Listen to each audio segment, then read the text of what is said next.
ಯಾಕೆ ಒಂದು ಕಾಲದಲ್ಲಿ ನಾವು ಲೋಕದವರಿಂದ ತಿರಸ್ಕರಿಸಲಾದವು. ಲೋಕದವರು ನಮ್ಮನ್ನ ತಾತ್ಸಾರ ಮಾಡುತ್ತಿದ್ದರು. ಶಾಪಗ್ರಸ್ತ ವಂಶೀಯರು ಎಂದು. ಶಾಪ ಏನು? ಯಯಾತಿ ಮಹಾರಾಜ ಧರ್ಮಪತ್ನಿ ದೇವಯಾನಿರುವಾಗಲೂ ಶರ್ಮಿಷ್ಠೆಯಿಂದ ಕೂಡಿದ ಕಾರಣದಿಂದ ಶುಕ್ರಾಚಾರ್ಯರ ಶಾಪ. ನಿಮಗೆ ವೃದ್ಧಾಪ್ಯ ಬರಲಿ. ಕಣ್ಣೀರಿನಿಂದ ಕಾಲು ತೊಳೆದಾಗ ಕೊಟ್ಟ ಉತ್ತರ ಏನು? ನಿನ್ನ ಮಕ್ಕಳಲ್ಲಿ ಯಾರಾದರೂ ಈ ವೃದ್ಧಾಪ್ಯವನ್ನು ಸ್ವೀಕರಿಸಿದರೆ ಅವರ ಯೌವನ ಪಡೆದು ನೀನು ಬದುಕಬಹುದು ಎಂದು. ಮಗನ ಯೌವನ ಪಡೆದ ತಂದೆ ಹೋಗುವುದು ಮಗನ ತಾಯಿ ಇದ್ದಲ್ಲಿ. ಹಾಗಾಗಿ ನಮ್ಮ ವಂಶದ ಹಿರಿಯ ಏನು ಸಲ್ಲದು ಅಂತ ಹೇಳಿಬಿಟ್ಟ. ಆಗ ಶಾಪ ಕೊಟ್ಟರು, ನೀವು ಸಿಂಹಾಸನಕ್ಕೆ ಬಾಹಿರರಾಗಿ ಎಂದು. ಆ ಶಾಪವನ್ನೇ ಸುಳ್ಳನ್ನಾಗಿಸಿ ಯದು ಸಾಮ್ರಾಜ್ಯವನ್ನ ಕಟ್ಟಿದ್ದೇನೆ, ದ್ವಾರಕಾ ನಗರ ನಿರ್ಮಾಣ ಮಾಡಿದ್ದೇನೆ.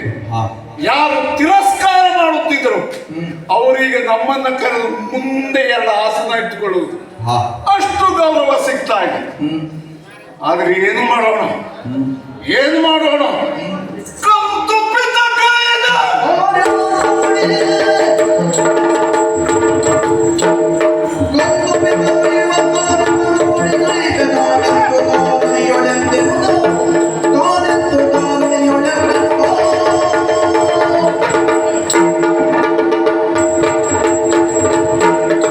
ಗಂಧದ ವನದ ನಡುವೆ ಕಾಸರ್ಗನ ಮರ ಹುಟ್ಟಿದ ಹಾಗೆ ಹುಟ್ಕೊಂಡಿದ್ದಾನಲ್ಲ ಕೃಷ್ಣ. ಚಾತುರ್ವರ್ಣದವರು ಬ್ರಹ್ಮ, ಕ್ಷತ್ರಿಯ, ವೈಶ್ಯ, ಶೂದ್ರ ಅವರವರ ಕಾರ್ಯವನ್ನು ಮಾಡಿ ನಾಡು ಸಮೃದ್ಧಿಯಾಗಿರುವ ಕಾಲ ಕೆಟ್ಟ ಮಾತನ್ನ ಕೇಳಬೇಕಾದ ಪ್ರಸಂಗ ಬಂತು. ನಿಮ್ಮ ಕೃಷ್ಣ ಹಾಗೆ ಮಾಡದ, ಅವನ ಹೆಣ್ಣನ್ನು ಹೊತ್ಕೊಂಡು ಹೋದ, ಅವನ ಹೆಣ್ಣನ್ನು ಅಪಹರಿಸಿದ. ಏನ್ ಮಾಡೋಣ? ಅವ ಒಬ್ಬ ಜೊತೆಗೆ ಹುಟ್ಟಿಕೊಂಡಿದ್ದಾನಲ್ಲ, ಅವನ ಕಾಲದಿಂದ ತಲೆ ತಗ್ಗಿಸುವಂತಾಯ್ತು ಹೊರತು ನನ್ನ ಚಾರಿತ್ರ್ಯದಿಂದ ಅಲ್ಲ. ಹೀಗೆ ಕೆಡಿಸಿದ ಅವನಿಗೆ ಬುದ್ಧಿ ಕಲಿಸಲೇಬೇಕು.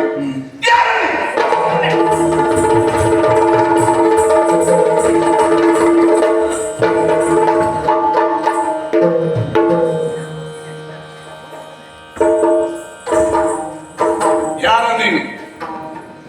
ನಾನೇ ನಿನ್ನ ಹೆಣ ಅಂತ ಅನ್ಬೋದು. ಯಾರು ನೀನು? ಇದು ಕೆಲಸ ಇದ್ದದ್ದು ಅಂತ. ನಾನು ಅಲ್ಲಿರುವವನು. ಎಲ್ಲಿ?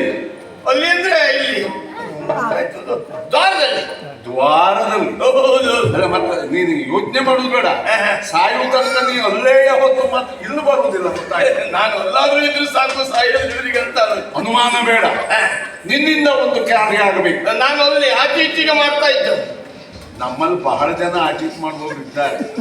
ಅದು ಯಾವುದು ಆಚೀಚೆ ಅಂದ್ರೆ ಎಂತದ್ದು? ಆಚೆ ಈಚೆಗೆ ನೀವು ನಿಮ್ಮ ಆಲೋಚನೆ ಅಂತದ್ದು. ಹಚ್ಚಾತ್ಮ ಇವ್ರ ಸುದ್ದಿ ಅವರಿಗೆ ಹೇಳಿ, ಅವ್ರ ಸುದ್ದಿ ಇವರಿಗೆ ಹೇಳಿ, ಇಬ್ಬರಿಗೂ ಜಗಳ ಪ್ರಾರಂಭ ಮಾಡಿ ದೂರಿಂದ ನೋಡುದು ಚಂದ. ಎಂತಂದು ಮಾತಾಡ್ತೀವಿ? ಅದೆಲ್ಲ ನಾ ಹೇಳಿ ಆಚೆ ಈಚೆಗೆ ಮಾಡುದು ಅಂದ್ರೆ ಒಳಗೆ ಬರುವವರನ್ನು ವಿಚಾರ ಮಾಡಿ ಒಳಗೆ ಬಿಡು, ಹೊರಗೆ ಹೋಗುವವರನ್ನು ತಪಾಸಣೆ ಮಾಡಿ ಹೊರಗೆ ಕಳಿಸು. ಯಾಕೆ? ಒಳಗೆ ಬರುವವರು ನಮ್ಮವರೇ ಹೌದಾ ಅಲ್ವೋ? ಹೌದು. ಇಲ್ಲೇನಾದ್ರೂ ತೊಂದರೆ ಕೊಡ್ತಾರೆ ಹೇಗೆ? ಕೆಲವೊಮ್ಮೆ ಒಳಗೆ ಬಂದವರು ಗಲಾಟೆ ಮಾಡುವವರು ಇರ್ತಾರೆ. ಹಾಗಾಗಿ ವಿಚಾರ ಮಾಡಿಬಿಡಿ. ಹೊರಗೆ ಹೋಗುವವರನ್ನು ತಪಾಸಣೆ ಮಾಡುವುದು ಯಾಕೆ? ಒಳಗಿದ್ದೇನಾದ್ರು ತಗೊಂಡು ಹೋಗ್ತಾರೆ. ಕೈ ಕೊಟ್ಟ ಅದ್ರ ಒಂದು ಮಾತು ಏನು ಇವತ್ತು ಮಾಡ್ಬೇಕಾದ ಏನು ಗೊತ್ತಾ? ಕೃಷ್ಣಗೆ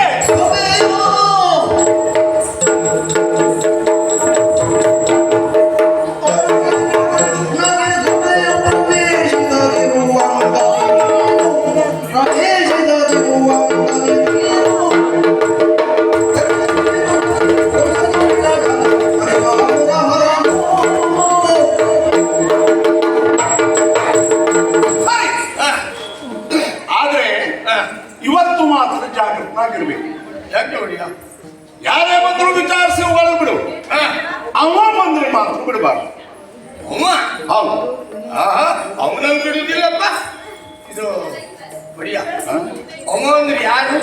ಯಾಕೆ ಕೊಡ್ತಿದ್ಯ? ಇನ್ನು ಅವ ಅಂದ್ರೆ ಅಂದ್ರೆ ಯಾರು ಅಂತ ಗೊತ್ತಿಲ್ವ? ಅವ ಅಂದ್ರೆ ಯಾರು?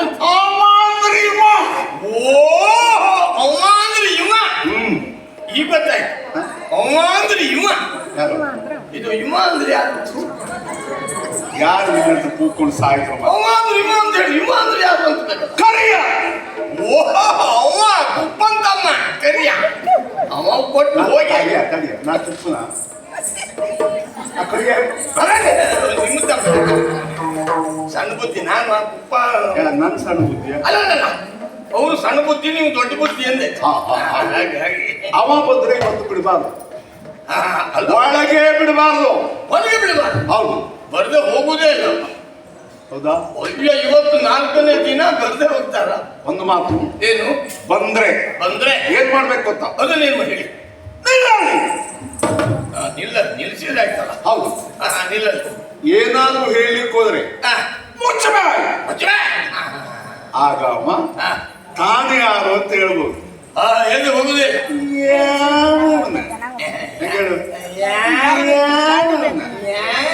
ಮತ್ತೇನ್ ಮಾಡೋದು ಕೇಳ್ತಾಳ. ನಾ ಎಂತ ಅಂತ ಮನ್ಸಲ್ಲ ಹೇಳಿ ನೋಡು. ಅಲ್ಲ ಕೃಷ್ಣ ಬಂದ್ಮೇಲೆ ಹೇಳುದಲ್ಲ ನೋಡಿ. ನಿನಗೆ ಅದನ್ನೇ ಹೇಳ್ತಾರೆ. ಯಾವ ನಿಜ? ಓಹ್ ಅಂದ್ರೆ ನನ್ನ ಪರೀಕ್ಷೆ ಮಾಡು. ಕೃಷ್ಣ ಇಲ್ಲಿ ಬಂದ ಅಂತ ಇಟ್ಕೊಳ್ಳಿ. ನಿಲ್ಲಲ್ಲಿ ಮುಚ್ಚದ ಯಾವನ ನೀನ ನಿವಾಸ ಯಾಕಂದ್ರೆ ಒದ್ರ ಕೆರೆಗೆ ಹೋಗ್ಬಿಡ್ಬೇಕು. ನಾನು ತೋರ್ಸ್ಕೊಂಡು ಯಾಕೆ ನೀವೇ ಕೃಷ್ಣ ಬಂದ ಅಂತ ನಾನು ಬಂದ ಅಲ್ಲ ಬಂದ ಹೀಗೆ ಹೇಳ್ಬೇಕು. ಒಂದು ವೇಳೆ ಅವ ಒಳಗೆ ಬಂದ ಅಂತ ಆದ್ರೆ ಬಂದ್ರೆ ತಲೆ ಹೋಗುದು ನಿನ್ನದು ನೆನಪಿಡಿ.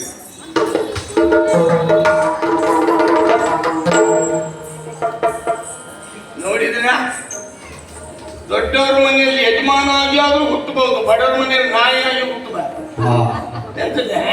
ಯಾಕೆ? ಅವ್ರು ಹೇಳಿದ್ ಕೇಳಿದ್ರ ನೀವು? ಏನ್ ಹೇಳಿದ್ರು?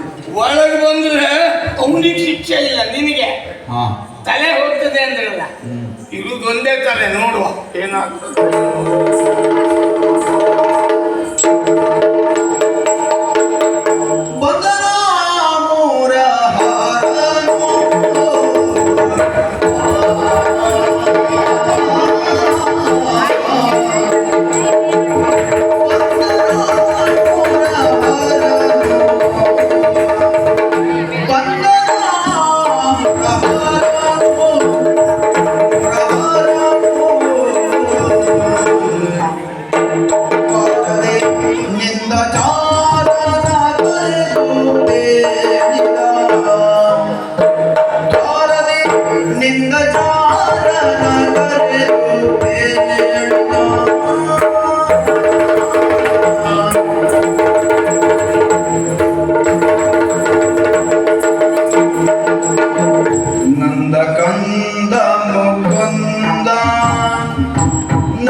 ಮೊನ್ನೆವರೆ ದ್ವಾರಕ್ಕೆ ಸ್ಥಿತಿಗತಿ ಎಲ್ಲ ಸರಿ. ಇವತ್ತೆಂತ ಹುಣ್ಣಿಮೆ ಅಲ್ಲ ಅಮಾವಾಸ್ಯೆ ಎದ್ದಾಯ್ತಾ? ಎದ್ದಾಯ್ತಾ?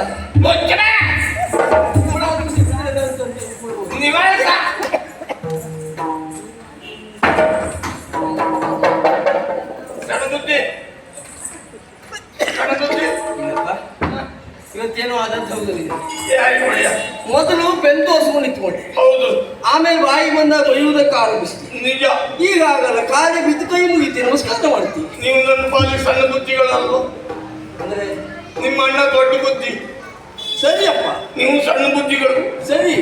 ಈಗ ನಾನು ಹೇಳಿದ ಈ 4 ಮಾತು ನಾನು ನಾನಾಗಿ ಹೇಳಿದ್ದಲ್ಲ. ನಿನ್ನ ಮೈ ಮೇಲೆ ಏನು ದೆವ್ವ ಬಂದಿತ್ತ ಅಂತ ಮಾತಾಡ್ತೀವಿ. ಯಾಕೆ? ಭೂತ ಬಂದ್ರೆ ಹೀಗೆ ನಿಂತ್ಕೊಂಡು ಮಾತಾಡ್ತಾನ ಅವ. ಹೀಗಾಗುದಿಲ್ಲ, ಹೇಳಿಕ್ ಬರುವುದಿಲ್ಲ, ಕಾಲ ಬದಲಾದ ಹಾಗೆ. ಭೂತನು ಅದ್ರ ರೀತಿ ಶಾಂತವಾಗಿ ಮಾತಾಡಿದ್ದು. ಭೂತ ಬಂದಿದ್ದಲ್ಲ ಮಾರಾಯ. ಮತ್ತೆ ಎಂತ ಆಯ್ತಾ? ಈ ದಿನ ನನ್ನ ಸರದಿಗೆ ನಾನು ಬರುವ ಹೊತ್ತಿಗೆ ನಿಮ್ಮಣ್ಣ ಯಾರಲ್ಲಿ ಅಂತ ಕೇಳಿದೆ. ಆಚೀಚಿಗೆ ನೋಡಿದೆ, ಯಾರು ಇರ್ಲಿಲ್ಲ. ನಾನೇ ಒಳ ಹೋಗಿ ಸರಿ ಆಗ ಎಲ್ಲಿರುವ ಕೇಳಿದೆ. ನೀನೇ ಬೇಕಾಗಿತ್ತು. ಅಂದ್ರೆ ನಿನ್ಗಾಗೆ ಕರೆದದ್ದು ಅಂತ ಆಯ್ತು. ಹೌದು. ಯಾಕೆ ಏನು ಕೇಳಿದಾಗ ಹೇಳಿದ್ರು, ಯಾರನ್ನು ಬೇಕಾದ್ರೂ ಒಳಗಿಡು, ಅವನೊಂದು ಬೇಡ. ಅವಂದ್ರೆ ಯಾರು ಕೇಳಿದೆ, ಇವ ಅಂದ್ರೆ ಯಾರು ಕೇಳಿದೆ, ಬಿಡಿಸ್ಕೊಳ್ಬೇಕು. ಆಗ ಹೇಳಿದ್ರು ಕರಿಯ ಬಂದ್ರೆ ಬಿಡಬೇಡ. ಕರೀನ? ಹೌದು. ನೀನು ಅದೇ ಯಾಕೆ ತಡಿತಿದ್ದೆ? ಆಗ ಕೇಳಿದೆ ನಾನು, ಕರಿಯ ಬಂದು ಹೋಗಿದ್ದಾನೆ ಅಂದೆ. ಅಲ್ಲ ನನ್ನ ತಮ್ಮ. ಅವ್ರು ಹಾಗೆ ನಿಮ್ಮನ್ನು ಕರೀತಾರೆ ಅಂತ ಗೊತ್ತಾದದ್ದೇ ನನಗೆ ಇವತ್ತು. ಅಪರೂಪಕ್ಕೆ ನನ್ನ ಕರೀತಾರೆ. ಹೌದು ಬಿಡಿ, ಅಪರಾಧ ಅಲ್ಲ, ಬೇಸದು ಅಲ್ಲ ಬಿಡಿ. ನಾನು ಹೇಗಿದ್ದೇನೋ ಕರೆಯುವುದು. ಆಮೇಲೆ ಹೇಳಿದ್ರು, ಅವನು ಒಮ್ಮೆ ಇವತ್ತು ಬರ್ಲಿಕ್ಕಿಲ್ಲ, ಬಂದ್ರೆ ನೀವು ಇದು 4 ಮಾತು ಹೇಳಿದೆ. ಏನು? ಬಂದು ಅವನನ್ನು ತಡೆದು ನಿಲ್ಲಿಸದೆ. ಆಮೇಲೆ ಗೊತ್ತಿಲ್ಲದ ನೀವು ನೀನಾಗಿ ಹೇಳಿದ್ದಲ್ಲ, ಅಣ್ಣ ಹೇಳಿದ್ದಲ್ಲ, ನೀನು ಹೇಳಿದ್ದೆ. ಹೌದು. ಆದ್ರೆ ವಿಚಾರ ಮಾಡು, ನನ್ನ ಅಣ್ಣನ ಸ್ವಭಾವವನ್ನು ನೀನು ಅರಿಯದೆ ಹೋದ ಬಾಳು. ಈಗ ಒಮ್ಮೆ ಸಿಕ್ಕಿದಲ್ಲಿ ನಿನ್ನ ಹತ್ರ ಕೃಷ್ಣನನ್ನ ಒಳಗೆ ಬಿಡಬೇಡ ಅಂತ ಹೇಳಿದವ ಹೇಳಿದ್ರು. ಒಂದು ವೇಳೆ ನೀ ನನ್ನನ್ನು ಒಳಗೆ ಬಿಡ್ಲಿಲ್ಲ ಅಂತ ಆದ್ರೆ ಸಂಜೆ ಆದ್ಮೇಲೆ ನಿನ್ನನ್ನು ಕರೆದು ನನ್ನ ತಮ್ಮ ಬಂದ್ರು ಒಳಗೆ ಬಿಡದೆ ಇರುವುದಷ್ಟು ದೊಡ್ಡ ಅಧಿಕ ಪ್ರಸಂಗಿ ನೀನಾದೆ ಅಂತ ಕೇಳಿದ್ರು ಕೇಳಿದ್ರು. ವಿಷಯ ಹೌದು. ವಿಚಾರ ಮಾಡು, ದೊಡ್ಡವ್ರ ಮನೆ ವಿಷಯ. ಬೆಳಗ್ಗೆ ಆಡಿದ ಮಾತು ಮಧ್ಯಾಹ್ನ ಮೇಲೆ ಆಡುವುದಿಲ್ಲ, ಮಧ್ಯಾಹ್ನ ಮೇಲೆ ಆಡಿದ ಮಾತು ರಾತ್ರಿ ಆಡುವುದಿಲ್ಲ. ಹೌದು, ನಮಗೆ ಹಾಗೆ. ಈಗ ಏನು ಮಾಡುದು? ಒಂದು ಮತ್ತೊಂದು ಹೇಳಿದ್ದಾರೆ, ತಮ್ಮನ ಮೇಲೆ ಅಷ್ಟು ಪ್ರೀತಿ ಉಂಟು. ಅಲ್ಲ, ಪ್ರೀತಿ ಹೌದು ಮಾರ್ರೆ. ನಿಮ್ಮನ್ನು ನಾನು ಒಮ್ಮೆ ಒಳಗೆ ಬಿಟ್ಟು ನಿಮಗೆ ಶಿಕ್ಷೆ ಇಲ್ಲ ಅಂತ. ನನಗೆ ಶಿಕ್ಷೆ ಇಲ್ವಾ? ಆಯ್ತಲ್ಲ, ಮತ್ತೆ ಯಾರಿಗೆ? ಮತ್ತೆ ಸ್ವಲ್ಪ ನೀವು ಒಳಗೆ ಹೋದ್ರೆ ನಾನು ಮೇಲೆ ಹೋಗ್ತೇನೆ. ಆಯ್ತಲ್ಲ, ಬದುಕಲ್ಲಿ ಬೇಕಾದದ್ದೇ ಅಲ್ವಾ, ಮೇಲೆ ಹೋಗು, ಆದಷ್ಟು ಬೇಗ ಹೋಗು. ಎಲ್ಲ ಸೇರಿ ನನ್ನನ್ನು ಮ್ಯಾಲ್ ಕಳಿಸೋ ಯೋಚನೆ ಮಾಡಿದ್ದೀನಿ. ಯಾಕೆ? ಮೇಲ್ ಹೋಗೋದು ಅಂದ್ರೆ ಅಂತಸ್ತಿನಲ್ಲ, ಅಲ್ಲ, ಮತ್ತೆ ಈ ಲೋಕವನ್ನೇ ಬಿಟ್ಟು ಮೇಲ್ ಕಳಿಸ್ತಾರಂತೆ. ತಲೆ ತೆಗಿತೇನೆ ಅಂತ ಹೇಳಿದ್ದಾರೆ. ಅಂದ್ರೆ ಕೃಷ್ಣ ಒಳಗೆ ಬಂದ ಅಂತ ಆದ್ರೆ ನಿನ್ನ ತಲೆ ತೆಗಿತೇನೆ ಅಂತ ಹೇಳಿದ್ದಾರೆ. ಹೌದು. ವಿಚಾರ ಮಾಡು, ಒಂದು ಉಪಕಾರ ಮಾಡಿ. ಏನು? ನನ್ನ ತಲೆ ಉಳಿಸೋದಕ್ಕಾಗಾದ್ರೂ ನೀವು ಒಳಗೆ ಬಂದು ಹೋಗ್ಬೇಕು. ಆಗಲ್ಲ. ನಿನ್ನ ತಲೆ ಉಳಿಸುವ ಕುರಿತಾಗಿ ನಾನು ಇವತ್ತೇ ಮಾಡ್ತಾ ಇದ್ದದ್ದು. ನಾ ಒಳಗೆ ಹೋಗದೆ ಇರುವುದಲ್ಲ. ಈಗ ನಾನು ಒಳಗೆ ಹೋಗ್ಬಾರ್ದು, ನೀ ಮತ್ತೆ ಬರಬಾರ್ದು ಅಂತ ಹೇಳಿದ್ದಾನ. ಈಗ ನಾ ಇಲ್ಲಿ ಬಂದಿದ್ದೇನೆ, ಹೌದಾ? ಹೋಗು, ಒಳಗೆ ಹೋಗು. ಅಣ್ಣನಲ್ಲಿ ಹೇಳು, ನನ್ನ ಕಂದ ಮುಕುಂದ ಶ್ರೀ ಕೃಷ್ಣ ಬಂದಿದ್ದಾನೆ, ನಿನ್ನನ್ನ ಕಾಣ್ಬೇಕಂತ ಅಂತ ಹೇಳು. ಆಯ್ತಲ್ಲ, ಸುಲಭದಲ್ಲಿ ಆಗೋಯ್ತಲ್ಲ. ಸರಿ ಆಯ್ತು.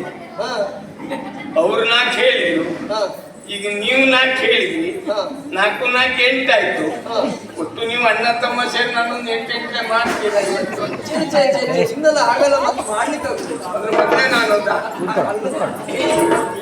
ಅದು ಬೇರೆ ಹಾಕ್ತೇನೆ, ಹಾಕ್ಬೇಡಿ. ನೀವು ಒಳಗೆ ಬಂದ್ರೆ ನಾ ಮೇಲೆ ಹೋಗ್ತೇನೆ, ನೀವು ಕಡೆ ಒಳ್ಳೆ ಬಂದು ಮಾತಾಡಿಸ್ಬೇಕಂತ.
ದ್ವಾರದಲ್ಲಿ ಅವರು ಬಂದಿದ್ದಾರೆ. ಅವರು ಅಂದ್ರೆ ಯಾರು? ನಾನು ಇರುವಾಗ ಮತ್ತೆ ಬಹುವಚನ ಯಾರು? ಅವರು ಅಂದ್ರೆ ಇವರು. ಯಾರ? ಇದು ದ್ವಾರದಲ್ಲಿ ಕಿರಿರಾಯರು. ಕಿರಿರಾಯ್ ಯಾರಾಗಂದ್ರೆ ನೀವು ಹಿರಿರಾಯರು, ನಮ್ಗೆ ಅವರು ಕಿರಿರಾಯರು. ನಿಮ್ ತಮ್ಮ ಕೃಷ್ಣ. ಅದೇ ಅವರೇ ಬಂದಿದ್ದಾರೆ. ಏನಾಯ್ತು ಹೇಳು? ಅವರು ಒಂದು ಮಾತು ಹೇಳಿದ್ದಾರೆ, ನಂದ ಕಂದ ಮುಕುಂದ ಶ್ರೀ ಗೋವಿಂದ ಬಂದಿದ್ದಾನೆ, ಒಳಗೆ ಬರಬಹುದು ಅಂತ ಹೇಳಿ. ನೀನು ಹೋದಂತ ತಡೆದಿಯರು ತಡೆದಿದ್ದೆ. ಏನಾಯ್ತು? ತಡೆದಿದ್ದೆ ಅಂದ್ರೆ ಹೇಗೆ? ನಿಲ್ಲಲ್ಲಿ ಅಲ್ಲಿ ನಿಲ್ಲಲ್ಲಿ ಹಾ. ಯಾರೇ ನೀನೆ ಗೊತ್ತದ ನಿನ್ನ ಅಂತ ಹೇಳಿ ಯಾರು ಬಂದಿದ್ದಾನೆಂದ ಕಿರಿರಾಯರು ಬಂದಿದ್ದು. ಒಂದು ಮಾತು ಕೇಳ್ತೇನೆ. ಏನ್ ನೋಡಿ ನಿನ್ಗೆ ಅಶನ ಕೊಡುವವ್ರು ಯಾರ? ನೀವೇ ನಿನಗೆ ವಸನ ಕೊಡುವವ್ರು ಯಾರ? ನೀವೇ ನಿನಗೆ ಮದುವೆ ಮಾಡಿಸಿದವ್ರು ಯಾರ?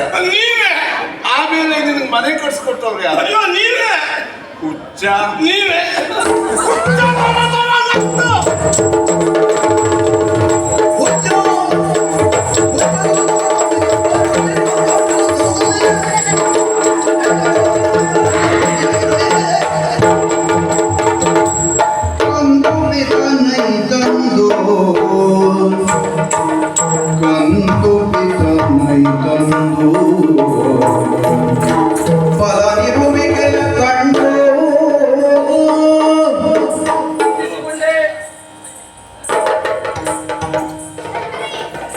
ಅಣ್ಣ ಇವತ್ತು ಬಲಮುರಿ ಅಲ್ಲ ಎಡಮುರಿ.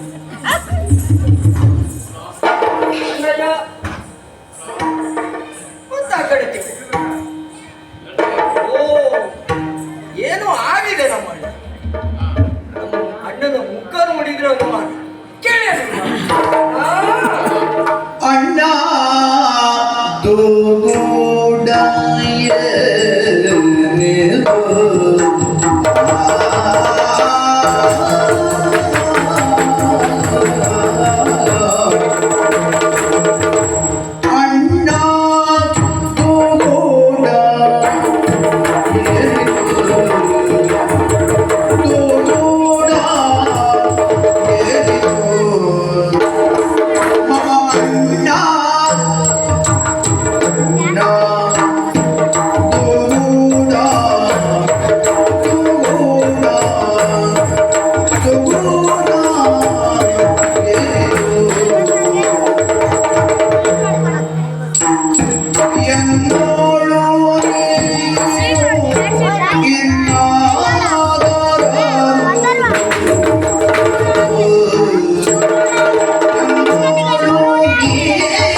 ಯಾಕೆಂದ್ರೆ ಯಾವತ್ತಿನ ಹಾಗೆ ಇವತ್ತಲ್ಲ ಎನ್ನುವುದನ್ನು ಸಭಾ ಪ್ರವೇಶ ಮಾಡಿದ ಆ ಕ್ಷಣವೇ ನಾನು ಅರ್ಥೈಸಿಕೊಳ್ತಾ ಇದ್ದೇನೆ.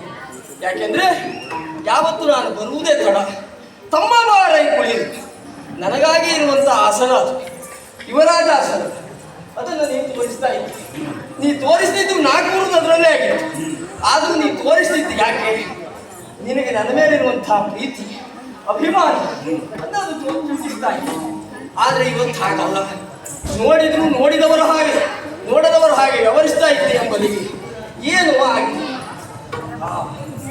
ಮಾತು ಕಿರೀಟ ಹೊತ್ತವರಿಗೆ ಕಿರುಕುಳ ತಪ್ಪಿದ್ದಲ್ಲ. ಅರಸನಾದವನಿಗೆ ಬೇಡ ಬೇಡ ಬೇಡ ಅಂತ ಹೇಳಿದ್ರು ಸಮಸ್ಯೆ ಎನ್ನುವುದು ಬಂದು ಮುತ್ತಿಕೊಳ್ತದೆ. ಬೆಳ್ಳಕ್ಕೆ ಇರುವೆಗಳು ಮುತ್ತಿದ ಹಾಗೆ ನಿನಗೂ ಹಾಗೆ ಎಷ್ಟೋ ಸಮಸ್ಯೆಗಳು ಬಹುಶಃ ಬಂದು ಮುತ್ತಿದ್ದಾವೆ. ಹಾಗಂತ ಪರಿಹಾರಕ್ಕೆ ಸಾಧ್ಯತೆ ಇಲ್ವಾ? ಸಾಧ್ಯತೆ ಉಂಟು. ಆದರೂ ಒಮ್ಮೊಮ್ಮೆ ಸಮಸ್ಯೆ ಎನ್ನುವುದು ತಲೆಭಾರವಾಗಿ ಪರಿಣಮಿಸ್ತದಂತೆ. ನಿನಗೆ ಹಾಗೆ ಆಗಿದೆ, ಗೊತ್ತಾಗ್ತದೆ. ಸ್ವಲ್ಪ ತಲೆಭಾರ ಆಗಿದೆ ನಿನಗೆ. ಯಾಕೆಂದ್ರೆ ನಿನ್ನ ಮುಖದಲ್ಲಿ ತುಗುಡ ದುಮ್ಮಾನವನ್ನು ನಾನು ಗ್ರಹಿಸ್ತಾ ಇದ್ದೇನೆ. ಅಣ್ಣ, ಯಾಕಣ್ಣ ಯೋಚನೆ ಯಾಕೆ? ನಿನ್ನ ತಮ್ಮ ಕೃಷ್ಣ ಇದ್ದಾನೆ, ರನ್ನ ಮಾಣಿಕದಂತೆ ಹೊಳೆಯುತ್ತಾ ಇರುವಂತಹ ಈ ನಿನ್ನ ಮುಖಾರವಿಂದ ಇವತ್ತು ಬಾಡಿತಲೆ ನನ್ನನ್ನು ನೋಡುವುದಕ್ಕಾಗಲಿಲ್ಲ. ನೀನು ಕಣ್ಣಿನಲ್ಲಿ ಸೂಚಿಸಿದರೆ ತಲೆ ಮೇಲೆ ಮಾಡ್ತೇನೆ. ನಿನ್ನ ತಮ್ಮ ಇದ್ದಾನೆ, ಸಮಸ್ಯೆ ಅಂತ ಹೇಳು.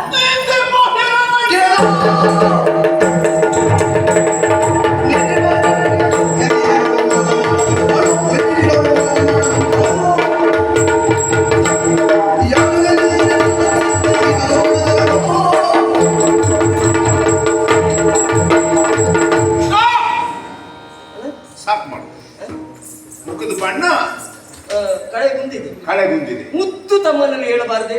ಯಾವಾಗ ಮುಖದ ಬಣ್ಣ ಕಳೆಗುಂದಿದೆ ಗೊತ್ತಾ? ಯಾವಾಗ? ಮನುಷ್ಯ ಯಶಸ್ವಿಯಾಗದೇ ಇದ್ದಾಗ, ಮನುಷ್ಯನ ಪ್ರಯತ್ನ ವಿಫಲವಾದಾಗ ಸಹಜವಾಗಿ ಮುಖ ಕಪ್ಪಾಗ್ತದೆ. ನಿನಗೆ ಆ ಸಮಸ್ಯೆ ಇಲ್ಲ, ನಿಂಗೆ ಗೊತ್ತಿಲ್ಲ ಅಷ್ಟೇ. ಇಲ್ಲದೇ ಇದ್ದಿದ್ದಲ್ಲ. ಜನ್ಮ ಜನ್ಮಾಂತರದ ಸುಕೃತದ ಫಲ ಮನುಷ್ಯ ಜನ್ಮ ಅಂತ ಮಾತಿದೆ. ಹೌದು, ಜಂತು ನಾವು ನಜನ್ಮದ. ಹೌದು, ಏನ್ ಮಾಡೋಣ, ಕಟ್ಪಾಟ ಮಾಡಿ ಏನ್ ಪ್ರಯೋಜನ? ಯಾಕೆ ಹೇಳಿದೆ ಗೊತ್ತಾ? ಯಾಕೆ? ದೊಡ್ಡವರು ಮೊದಲು ಹುಟ್ಟಿರ್ತಾರೆ, ಉಂಡಾಡಿಯಾಗಿ ಬದುಕ್ತಾರೆ. ಬಹಳ ಕಷ್ಟ ಹಾಗಾದ್ರೆ. ಕೆಲವರು ಮನಸ್ಸಂತೂ ಕೇವಲ ಮತ್ತೊಬ್ಬರು ಯಶಸ್ವಿಯಾಗದೆ ಕಳವಡಿಸುತ್ತಿದ್ದಾಗ, ಅಳುತ್ತಿದ್ದಾಗ ಮುಗಿಪಚ್ಚ. ಉದಾಹರಣೆಗಿಲ್ಲ, ಯಾರಾದ್ರೂ ಬಿದ್ದಿದ್ದಾರೆ ಅಂತ ಹೇಳಿ ಮನುಷ್ಯತ್ವ ಇದ್ರೆ ಏನ್ ಮಾಡ್ಬೇಕು? ಕೈ ಹಿಡಿದು ಮೇಲೆತ್ತಿ ಕುಡಿಲಿಕ್ಕೆ ನೀರು ಕೊಟ್ಟು. ಆದ್ರೆ ನಾ ಹೇಳಿದ ವ್ಯಕ್ತಿ ಹಾಗಲ್ಲ. ಮತ್ತೆಂತ ಬರ್ತಾರೆ? ಎಷ್ಟೊತ್ತಿಗೆ ಬಿದ್ದಿಯ ಬಾವ, ಈಗ ಬಿದ್ದಿಯ ಸ್ವಲ್ಪ ತಾಡದ. ಈ ಜಾತಿ ಮನಸ್ಸಿನವ್ರಿಗೆ ಅದರಲ್ಲಿಯೂ ಭಾವ ಎನ್ನುವ ಭಾವ ಉಂಟು. ಹೌದು, ಬರೀ ನೆಂಚಿನ ಭಾವ. ಸರಿ. ಇನ್ನೊಂದು, ಈ ಸ್ತಬ್ಧವಾಗಿದ್ದ ಸರೋವರಕ್ಕೆ ಕಲ್ಲು ಬಿಸಾಡುದು, ಅದು ತೆರೆಗಳಿರುವುದನ್ನು ನೋಡಿ ವಿಕಟ ಸಂತೋಷ ಪಡುವುದು. ಅಮ್ಮ, ಅಣ್ಣ, ಇನ್ನೊಂದು ಮಾತಿರ್ತೇನೆ. ಏನು? ಯಾವ ಕಾಲಕ್ಕೂ ಮತ್ತೊಬ್ಬರನ್ನ ಪಚಾರಿಸಿ ಬದುಕಬಾರದು. ಆ ಚಂದ ನೋಡುವವರಿಗೆ ಏನಂತ ಹೇಳ್ತಾರೆ ಗೊತ್ತಾ? ಹೆಣದ ಮೇಲೆ ಹೋಳಿಗೆ ತಿನ್ನುವರು ಅಂತ ಕರೀತಾರೆ.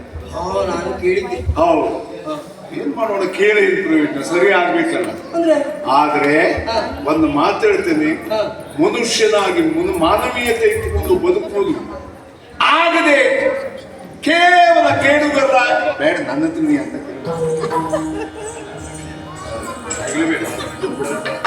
ಅಮ್ಮಣ್ಣ ಒಳ್ಳೊಳ್ಳೆ ಮಾತಾಡ್ದ, ಆದ್ರೆ ಇನ್ನು ಮುಂದೆ ಸಂಬಂಧ ಇಲ್ಲ ಅಷ್ಟೇ. ಅಲ್ಲದೆ ನಾ ಏನು ಹೇಳ್ತಾ ಇದ್ದೇನೆ, ಇವೇನು ಹೇಳ್ತಾ ಇದ್ದಾನೆ. ಓಹೋ, ತಪ್ಪರಂದೆ.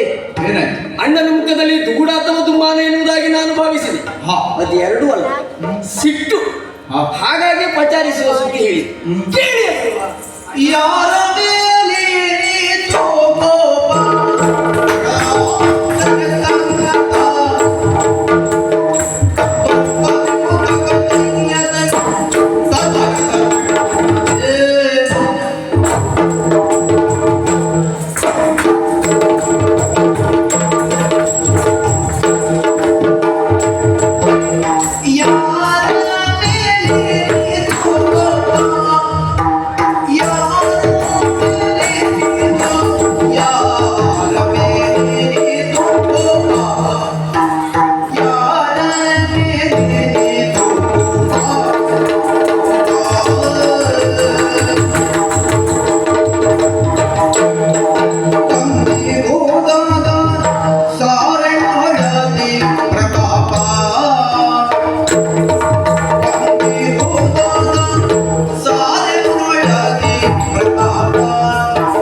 ಏನೋ ಆಗಬಾರದಾಗಿದೆ ದ್ವಾರಕೆಯಲ್ಲಿ. ನಿನ್ನ ಸಿಟ್ಟಿಗೆ ಯಾವುದೋ ಒಂದು ಘಟನೆ ಕಾರಣವಾಗಿದೆ ಅಣ್ಣ. ಯಾರ ಮೇಲೆ ಸಹಜ, ಸ್ಥಾನಾಪನ್ನ ವ್ಯಕ್ತಿಯಾದವನಿಗೆ ಒಮ್ಮೊಮ್ಮೆ ಸಿಟ್ಟು ಬರ್ತದೆ, ತೋರಿಸಿಕೊಳ್ಳುವುದಕ್ಕೆ ಮಾತ್ರ ಆಗುವುದು. ಯಾಕೆ ರಾಜಕೀಯ ಅಂದ್ರೆ ಹಾಗೆ, ಹಾಗಂತ ಸಿಟ್ಟು ತೋರಿಸುವುದೇ ಇರ್ಬೋದು. ಹತ್ತಿರದವರು ಯಾರಿದ್ದಾರೆ ಅವ್ರ ಮೇಲೆ ತೀರಿಸಿಬಿಡ್ತಾರೆ. ನೀನು ಹಾಗೆ ಎಷ್ಟೋ ಬಾರಿ ಯಾರ ಮೇಲೆ ಬಂದಿರುವಂತಹ ಸಿಟ್ಟನ್ನು ಈ ಮುತ್ತು ತಮ್ಮನ ಮೇಲೆ ನೀನು ತೀರಿಸಿಕೊಳ್ಳು. ನನಗೆ ಬೇಸರ ಇದೆ, ಯಾಕೆ ನಿನ್ನ ಮುತ್ತು ಅದರಲ್ಲಿ ಕಾಣ್ತದೆ ನೋಡು. ಆದ್ರೆ ಅಣ್ಣ, ನಿನ್ನ ನೇಮವನ್ನು ಮೀರಿ ನಡೆಯಬಹುದು ಈ ಪ್ರಪಂಚದಲ್ಲಿ ಯಾರಾದರೂ ಇದ್ದಾರೆ ಎನ್ನುವುದನ್ನು ನನ್ನನ್ನು ನಂಬುವುದಕ್ಕೂ ಆಗುತ್ತಿಲ್ಲ. ನಾಯಿಗೆ ಇವರನ್ನು ಒಗ್ಗುವಿಲ್ಲ. ಆದರೂ ಈ ರೀತಿಯಾಗಿರುವಂತಹ ಘಟನೆ ಆಗಿದೆ ಅಂತಾದ್ರೆ ನಿಮ್ಮ ಸಮಸ್ಯೆಯನ್ನು ನಾನು ಪರಿಹಾರ ಮಾಡ್ತೀನಿ. ಆದ್ರೆ ಒಂದು ಭಾರಿ ಒಡಲಿಸಬೇಡ ತನ್ನ ಅಣ್ಣ. ಒಮ್ಮೆ ನಿನ್ನನ್ನು ಮುಟ್ಟಬೇಕು, ನಿನ್ನನ್ನು ಅಪ್ಪಬೇಕು ಎನ್ನುವಂತ ಆಸೆ ಒಂದಲ್ಲ ಎರಡಲ್ಲ 3 ದಿವಸದಿಂದ. ಹಾಗಾಗಿ ನನ್ನನ್ನು ದೂರ ಕಳುಹಿಸಬೇಕು. ಒಮ್ಮೆ ಒಮ್ಮೆ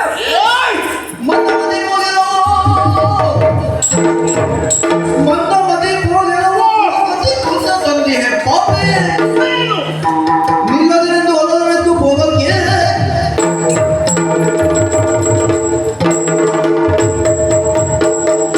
ಎಲ್ಲಾದ್ರೂ ನದಿ ಬದಿಯಲ್ಲಿ ಗೋಪಿಕೆಯರ ಜಡೆ ಎಳೆದು ಹೂವನ್ನು ಮುಡಿಸು ಮೃದು ಮಾತಿನಿಂದ ಅವರನ್ನ ಮರುಳು ಮಾಡಿದಂತಲ್ಲ, ನಿಶಾಕನನ್ನ ಮರುಳು ಮಾಡುವುದು. ಎಲ್ಲವನ್ನೂ ನೀನು ಭಾಗವಹಿಸ್ತೀಯ ಅಂತ ನನ್ಗೆ ಗೊತ್ತು, ಎಲ್ಲವನ್ನೂ ಕೈಯಾಡಿಸ್ತೀಯ ಅಂತ ಗೊತ್ತು. ಆದ್ರೆ ನಿನ್ನ ಗುಣ ಹೇಗೆ ಗೊತ್ತಾ? ನಿನ್ನ ಹಿಡಿಲಿಕ್ಕಾಗುದಿಲ್ಲ.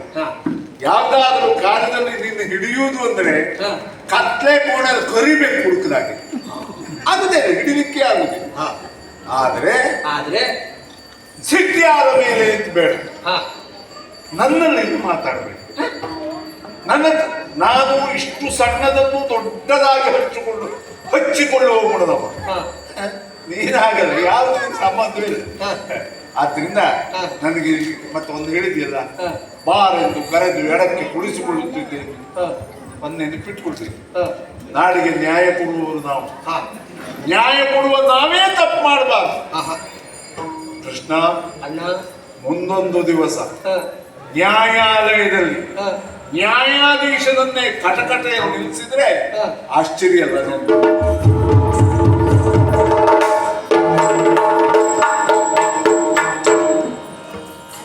ಮಂದಗಾನದಿ ತೊರೆದು ಶಿರವನು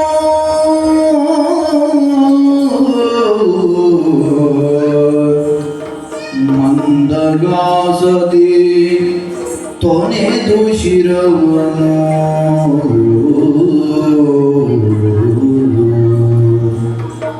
ಬಂದೆವುದು ಮದ ಗರ್ವ ಈತಗೆ, ಬಂದೆವುದು ಮದ ಗರ್ವ ಈತಗೆ.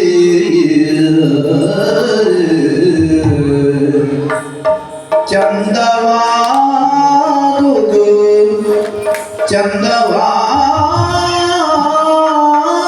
ಚಂದವಾದುದೆನುತ ಪೇಳಿದ ಆತ್ಮಗತವಾಗಿ. ಚಂದವಾದುದು ಎನ್ನುತ್ತ ಪೇಳಿದ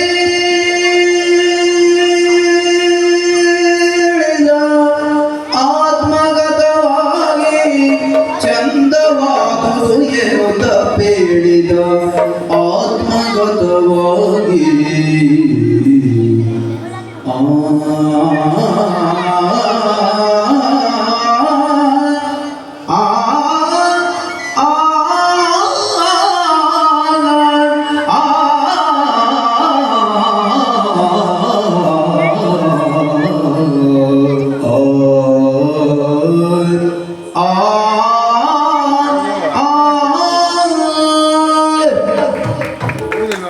ರೇಷ್ಮೆ ಶಾಲಿನಲ್ಲಿ ಕಲ್ಲನ್ನು ಹಾಕಿ ಹೊಡೆದ್ರೆ ಅಣ್ಣ ಮಾಡಿದ ವ್ಯವಹಾರವು ಹಾಗೆ ಆಗ್ತದೆ. ಆದರೆ ಅದನ್ನು ನೇರವಾಗಿ ಅವನನ್ನು ಬೈದು, ಹಾಗಂತ ಅವನು ಬೈದದ್ದು ಪೂರ್ಣ ನನಗೆ. ಯಾಕಾಗಿ? ಕೃಷ್ಣ ತಡವಾಗಿ ಬಂದ. ಹಾಗಂತ ನಿಜವಾಗ ಅದರ ಉದ್ದೇಶ ಅವನಿಗೆ ಗೊತ್ತಿಲ್ವ? ಲೋಕ ಕಲ್ಯಾಣಕ್ಕಾಗಿಯೇ ಕೃಷ್ಣ ನಮ್ಮ ಕುಲವನ್ನು ಉತ್ತರಿಸುವುದಕ್ಕಾಗಿ ನಾವು ಸಾರಿ ಸಾರಿ ಹೇಳಿದವ ನಮ್ಮ ಅಣ್ಣನೇ ಅಲ್ಲ. ಇಷ್ಟಪ್ಪ ಅವನ ಬೇಸರಕ್ಕೆ ಕಾರಣ ಏನು ಅಂತ ಕೇಳಿದ್ರೆ 3 ದಿವಸದ ಬರಲಿಲ್ಲ. ಏನ್ ಮಾಡೋಣ, ನಾವು ಸಿಟ್ಟು ಮಾಡ್ಕೊಂಡಿದ್ದಾನೆ ಅಂತ ಸಿಟ್ಟು ಮಾಡ್ಕೊಳ್ಳುವುದಕ್ಕಾಗ್ತದ? ಚಂದವಾಯ್ತು ಅಂತ ಹೇಳುವುದೇ. ಯಾಕೆಂದ್ರೆ ಈ ಪ್ರಪಂಚದಲ್ಲಿ ಯಾವುದೇ ಬದಲಾಗುವುದಿಲ್ಲ, ಯಾವುದೇ ಸರಿಯಾಗುವುದಿಲ್ಲ. ಮೇಲಿದ್ದದ್ದು ಕೆಳಗೆ ಬರುವುದಿಲ್ಲ, ಕೆಳಗಿದ್ದದ್ದು ಮೇಲೆ ಹೋಗುವುದಿಲ್ಲ. ಅದಕ್ಕೊಂದು ಕಾಲ ಅಂತ ಬೇಕು. ಕಾಲಾಧೀನಂ ಜಗತ್ ಸರ್ವಂ ಅಂತ ಹೇಳುವುದು ಅದಕ್ಕಾಗಿ. ಹಾಗಾಗಿ ಆ ಕಾಲವನ್ನ ಕಾಯ್ತಾ ನಮ್ಮ ಅಣ್ಣನಿಗೆ ಏರಿದ ಮದ ಹೇಗೆ ಇಳಿಸಬಹುದು ಅಂತ ವಿಚಾರ.